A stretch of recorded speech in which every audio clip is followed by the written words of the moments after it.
just like, and it keeps going, so. Whoa! I'll run through this trail again later. Yeah.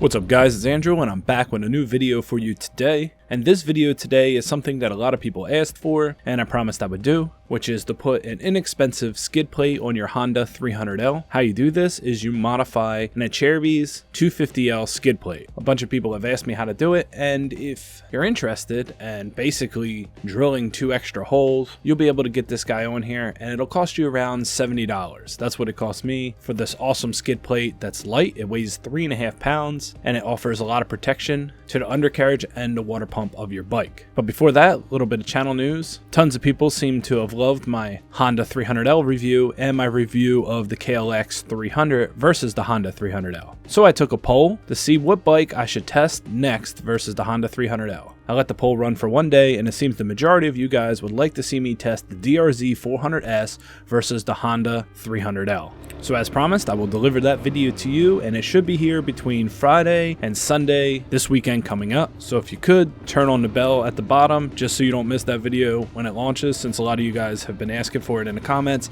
and through the poll. And if you haven't seen my other 2 reviews, I'll pin them to the first comment below. But let's talk about this video. This video is about how to get a nice skid plate that you don't have to pay an arm and a leg for. See, what you gotta understand is when a new bike like this comes out, there's a lot of research and development that goes into making new parts, which runs the price very high before the market is competitive, because you don't have many people making these.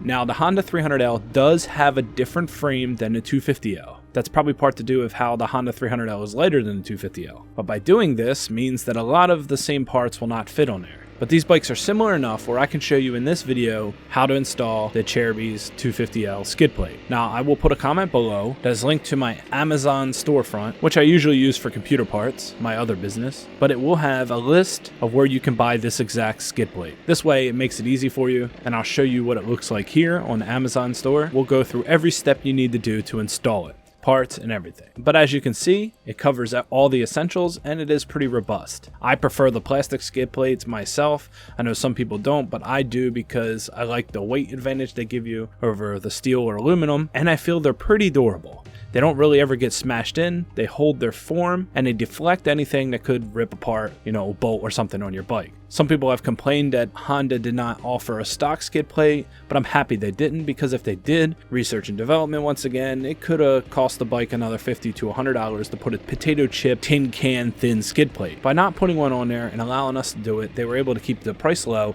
and anybody who really needs a skid plate, I'm talking to people that actually go off-road, they're going to buy a new one anyway. They're not going to leave the stock one on there. The stock one's mainly for kicking up rocks and the type of people that ride on really soft stuff, fire cuts and etc. For us off-roaders, we're going to need something aftermarket anyway, and allowed us to save $50 off the price. So here we go, $70, and now we have an awesome skid plate. So first, let's get started with the items you'll have. You'll have the one-piece skid plate. You'll have the bracket, which is labeled as B on the instructions. You'll have a plate that attaches to the front of the bike, which is C. You'll have these rubber grommet, well, one piece that you cut into 2. I'll show you that later. 2 washers, 2 bolts labeled F that are large, 2 bolts labeled G that are thinner, and 2 bolts labeled H that are very small. So when it comes to the tools of doing this job, you're going to need a set of Allen keys, you're going to need scissors or a razor blade. I prefer to use blue Loctite, a set of drill bits, a tape measure, and for me I brought extra hardware because I'm not really satisfied with the single bolts that they give you. I'm going to put in my own with lock washers as well, because there's certain parts of the skid plate that you're never going to want to move. But that's basically it.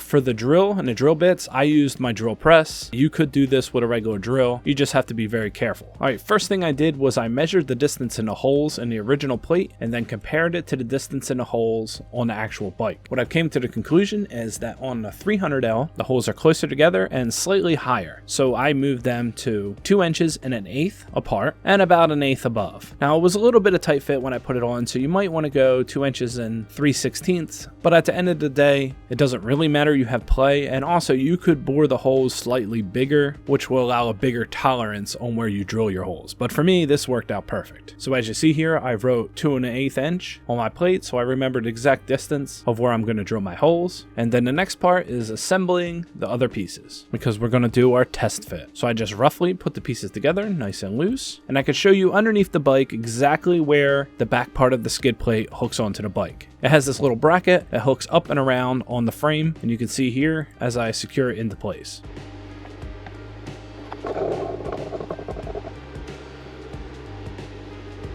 And then we go to the front, and you can see right there where it bolts in, and you see that the plate actually still fits despite this being a Honda 300L.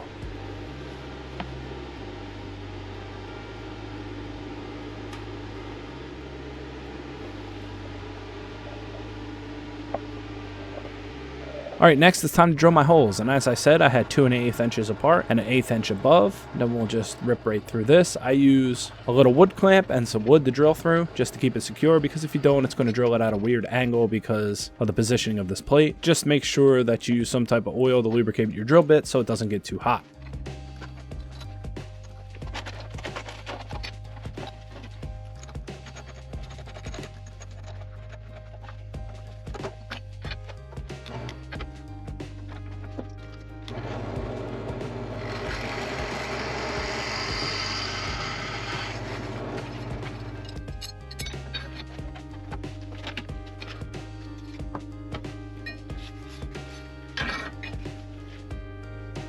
Now let's move on to step 1 in the instructions, which is cut the rubber tube in half, 5 centimeters on each side. So what you want to do here is you just slice that little piece of rubber tubing they gave you and slide it onto each side of this bracket that connects inside the bike. That way, if it vibrates around, it doesn't make any noise. Another thing to note that I forgot to mention earlier is when you do use a plastic skid plate like this one, as I said, they are very strong, but they also don't reflect the noise back to you.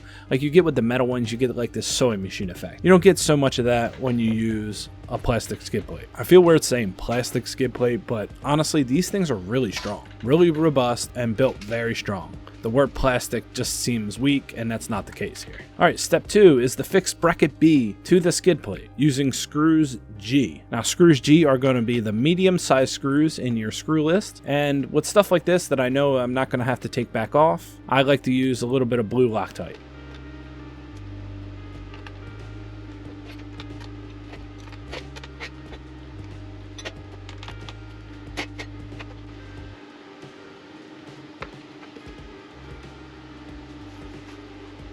Now we're on to step 3, which says fix bracket C to the skid plate A using the screws F and the washers E. Now this one, I believe I used some lock washers, but in your list, it's going to be the biggest of your screws, which are the 2 pieces of F and the washers E they give you. Once again, I use Loctite. But one thing to note about this step is I would say don't tighten it all the way down. Make them nice and loose so you can jiggle it around, so you have a little bit of play when you put it into place, because these ones you can tighten down after you fix the bracket to the actual frame, and it'll be no harm. Okay, so I decided to go to lunch, and it's been a beautiful day outside, so at this point I take the bike outside so we also have good lighting, and let's put this bracket in place. First thing you do is the back. Let me re-show that, and then we're going to go ahead and put the skid plate onto the bike.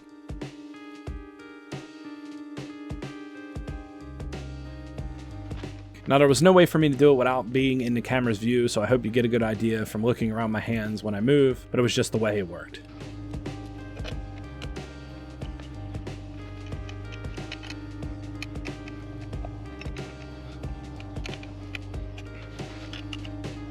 Now after you get the 2 top bolts nice and snug, then go down and tighten up those 2 bolts that I told you just to have loose earlier, and then you will see the skid plate fits into place. And there you have it. You have a beautiful, strong skid plate that's going to protect your bike, your water pump, anything from damage. And being black, it really fits the aesthetic of the bike, which is something I really like. So I hope you guys enjoyed, and as I said, I will have that review video for you by the end of the week, and turn on the notifications so you don't miss it. I hope you found this video valuable, and I hope it helped you out, and if so, be sure to subscribe, hit that like button, just so this video is seen more often than other people who might not do the best of jobs. But thanks again, guys. My name is Andrew, and this is Motorcycles Off-Road. Stay safe out there, guys.